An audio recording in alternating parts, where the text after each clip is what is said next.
Hello, dear fans, friends, and subscribers. Welcome back to your Friday edition of the Cricket Happening show. Yes, I am definitely under the weather today. I have a running nose, so I don't think I will be able to speak with a lot of probably enthusiasm. But I will try my best. Maybe I can't stretch myself, but dear friends, subscribers, as I always said, Cricket Happening show. Cricket is something very, very dear to me. So today, what we are looking at, we had two matches that was played. One was, I would like to take you to where Bangladesh made history today. This was the first tri-series tournament or a major tournament that Bangladesh have won in their history. Can you believe it? It was the series between Bangladesh, West Indies and Ireland. Today was the finals at Ireland between Bangladesh and the West Indies. And Bangladesh, well, I can only say one thing, that even though it was a revised target that they had with the Duckworth Lewis method because of rain, Mossadek Hossain thrashed a 50 of just 20 balls with 5 glorious sixes, and he totally took the game away from the West Indies. And also, this happened to be the fastest half century by a Bangladeshi batsman in one-day international. So Mossadek Hossain was the man of the match. He was the hero today, as he single-handedly demolished the West Indian bowling by thrashing them for 5 sixes. I'll tell you how many fours later, but it was such tremendous innings from Mossadek Hossain.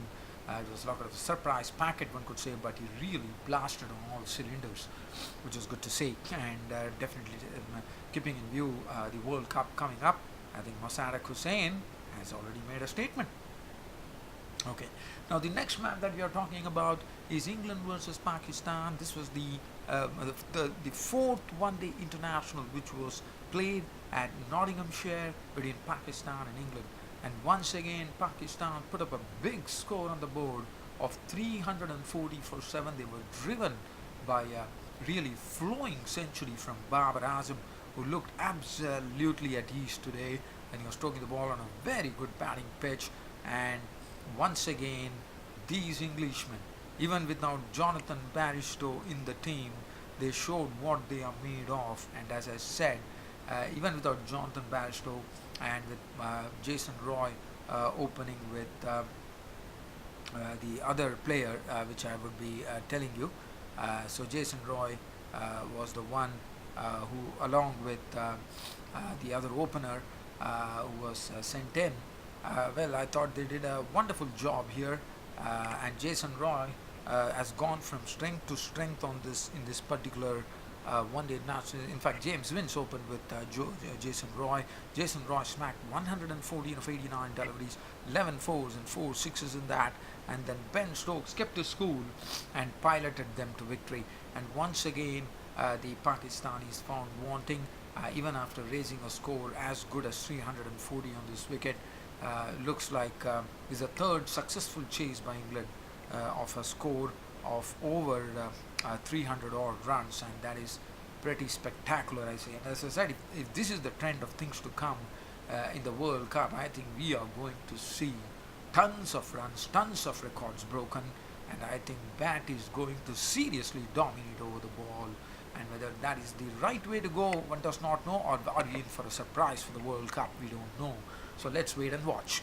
So I'll be talking about this particular game, as I said. So but first I'm going to start off with this record-breaking victory by Bangladesh. As I said, Bangladesh are winning a major tournament or a tri-series for the first time, and what a victory.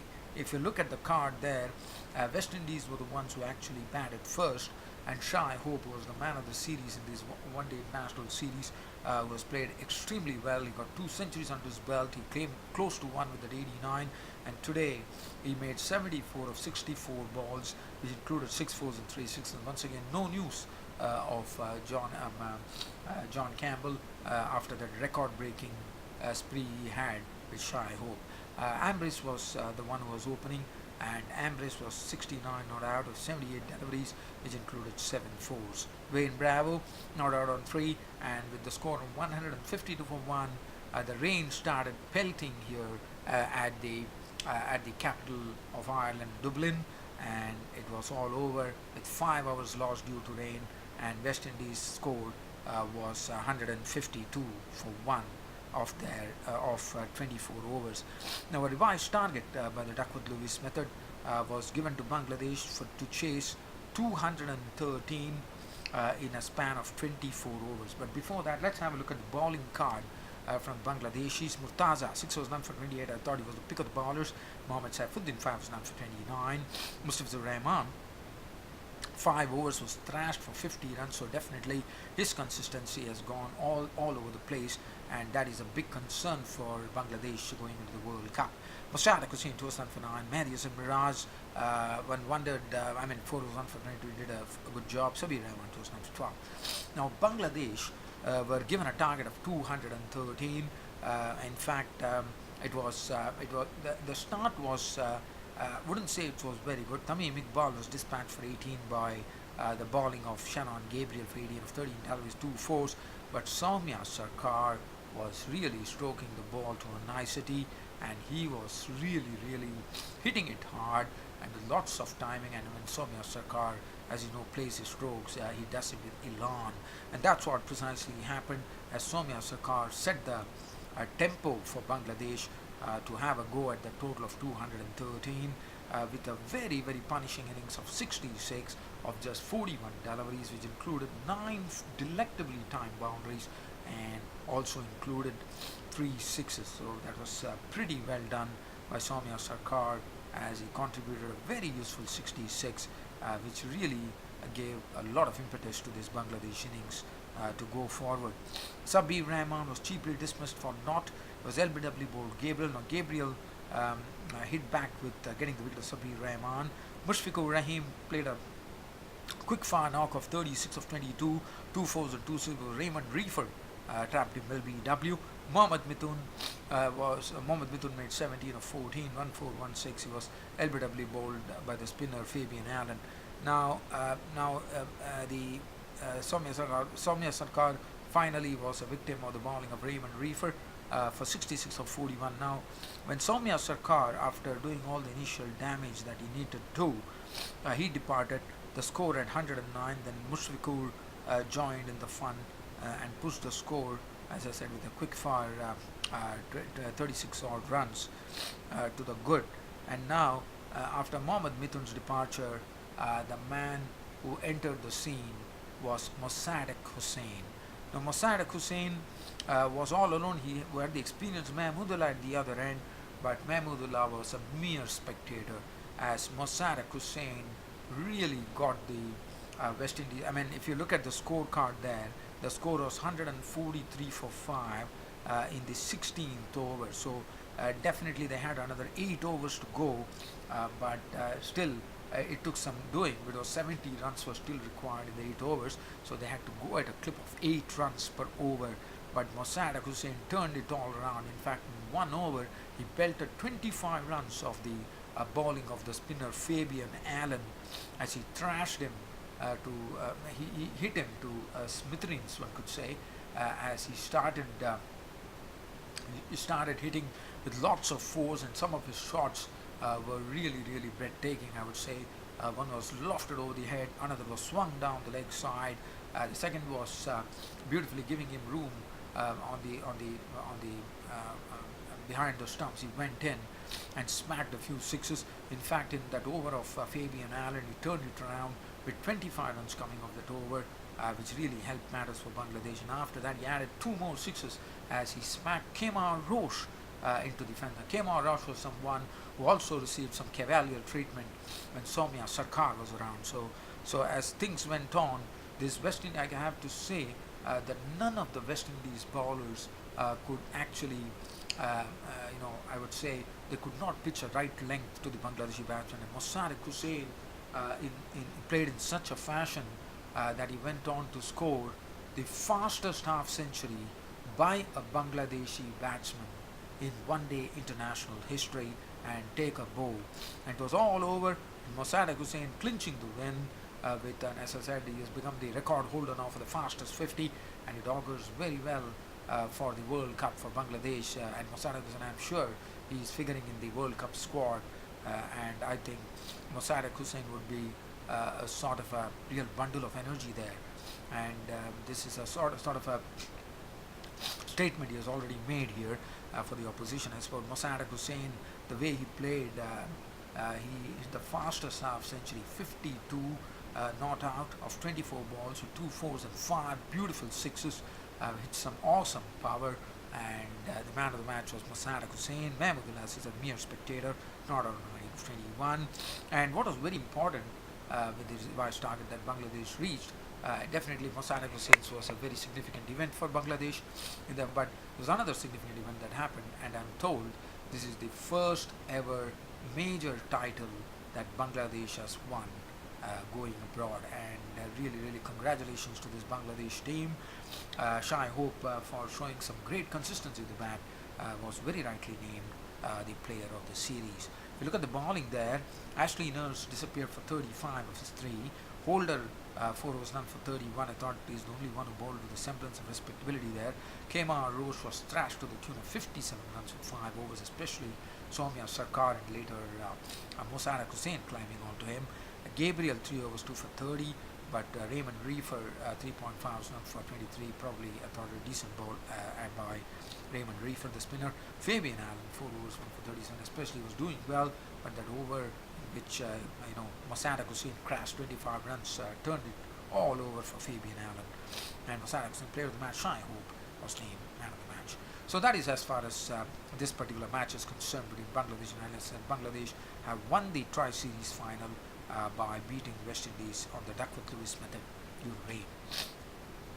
Now the next match we are looking at, which is a crunch match, which was the 4th one-day international. It was a crucial one for both the sides, but despite a heavy scoring match, and despite Pakistan making 340 for 7, England actually went on to victory by 3 wickets, and was very well done. So let's have a look at the scorecard of the Pakistan and England match. And also England have now won the ODI series. They have taken a 3-0 winning lead in the series. So now Pakistan, all that they could salvage something by winning the last one-day international. Now looking at the card here for Pakistan did not have a good start. Mark Wood was back into action with Vogue sitting out, and Mark Wood really was ramping up his pace, and one of his deliveries, while Imam ul Haq trying to pull a delivery, got it flush on the elbow and had to leave the scene. So he had to retire hurt, Imam ul Haq, the opener, and that was not good news for Pakistan right at the start. But after that, it looked like Fakhar Zaman and Babar Azam had a measure of the track. They knew that this particular track, there was a lot of runs to be had, and they wasted no time. And what they did is they really started showing some, after Imam ul Haq was hit by Mark Wood, they started really going after Mark Wood by really hitting him to all corners of the field, and Fakhar Zaman hitting him for sixes, Babar Azam joining in the fun as well. And suddenly Mark Wood, who was looking a bit penetrative, was suddenly blown all over the park in Nottinghamshire. And this particular partnership added 116 runs for the first wicket. Fakhar Zaman going at some good pace, and finally Tom Curran was the one who really created rapid inroads. In fact, he was the one who picked up the wicket of Fakhar Zaman for 57 of 50 deliveries, which included 5 fours and 2 sixes. So that was the end of Fakhar Zaman. But Babar Azam was absolutely looking pristine in his form, pristine in his strokes, and he is somewhat a big danger player for the opposition, I reckon, in the World Cup, because he's a class player, he's a class act, you could say, as the experienced Mohammad Hafiz walked in to join Babar Azam, who was looking in some great nick there. And Mohammad Hafiz, after coming back to the team, did a wonderful job, as he also gave very good company to Babar Azam, and he contributed 59 of 55, 2 fours and 3 sixes. But Mohammad Hafiz was the next to go, but not before another century partnership happened, which took the score, which is 104 run partnership for the second wicket, which took the score on to 220 with Mohammad Hafiz a victim to the bowling of Mark Wood, but not before making a fine innings of 59 of 55 deliveries, which included 2 4s and 3 6s. Now another experienced bloke walked in. Mohammad Hafiz and Shoaib Malik are playing their first matches here, as Shoaib Malik, the experienced batsman, walked in as well, and Shoaib Malik also started giving good company. Now there was a phase of play where suddenly Tom Curran got into the act and started picking up wickets. He dispatched Babar Azam back to the pavilion after Babar Azam played, as I said, pristine innings of 115 of 112 deliveries, which included 13 fours and 1 6.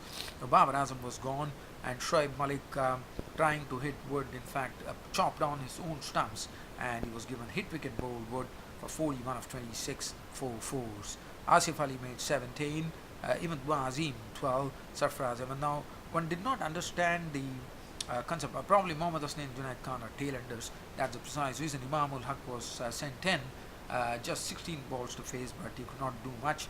He remained not out on 6, and Hassan Ali, as I said, made 1, 347, and that was it. Just so 340 for 7, 341 for 7, 340 for 7, which was definitely a good score, but on this batting track, it was definitely not a big challenge for England, looking at the way they have been playing of late.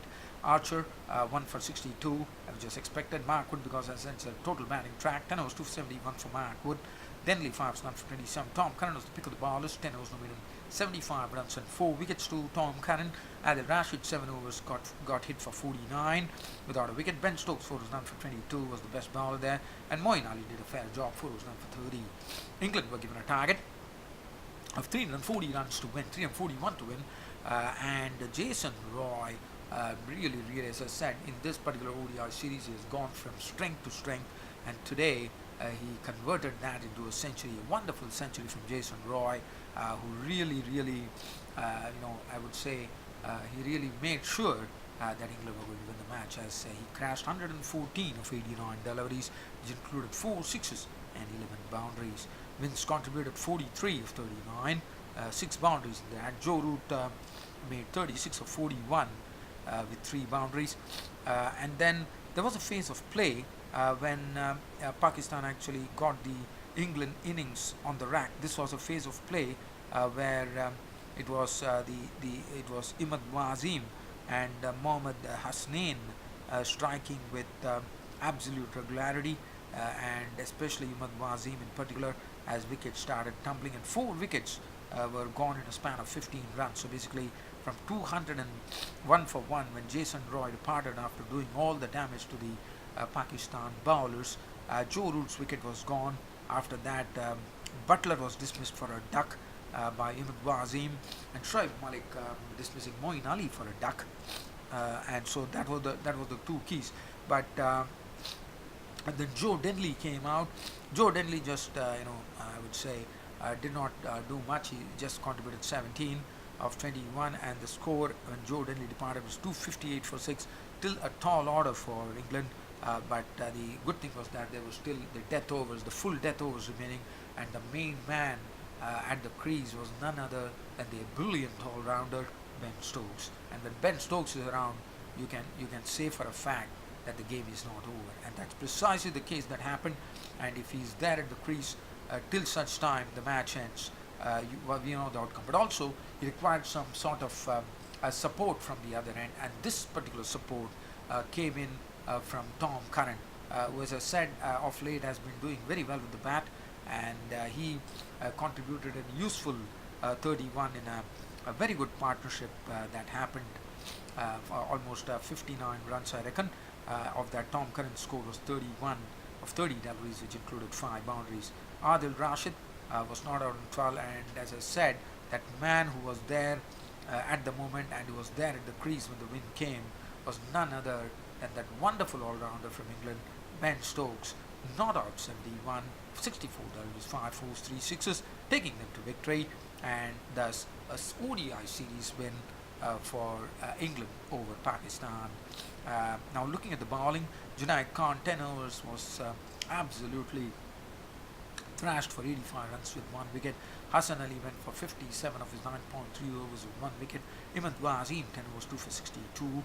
Mohammad Hossain 10 overs 2 for 80 was really crashed, and Mohammad Hossain has been finding international cricket a really a big hot potato, I would say, because he has not been able to really either block the flow of runs. He picked up wickets, but his pace is something which it's coming to the liking of the batting, and they are easily able to put him for boundaries and sixes. Mohammad Hafiz was done 48, and Malik 2 overs 1 for 4. Jason Roy went on to take the Man of the Match award. And there's also one more match which is coming in the offensive subscribers. It's a match which is coming up between Scotland and Sri Lanka. As you know, Sri Lanka are on a shock tour of Scotland and England. So en route, they would, after going to Scotland, they would be coming into England here. And I can say that the Sri Lankans are not having any happy memories of being in Scotland. As you remember, Scotland upset the apple cart of Sri Lanka last year when there was one particular match played, and Matthew Cross was the hero with that century, as you remember, even though it was a big chase, I reckon, if my memory serves me right.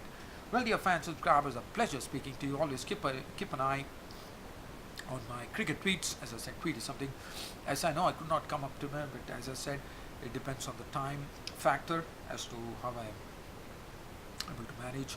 But as I said, despite my health today, I'm very glad that I could complete this daily cricket show of mine and make my subscribers and friends very happy. Thanks. Hope you all enjoyed this cricket broadcast of mine. With more to come tomorrow. That's on a Saturday on my daily cricket happening show. This is your host Ram signing off for the day. Thank you.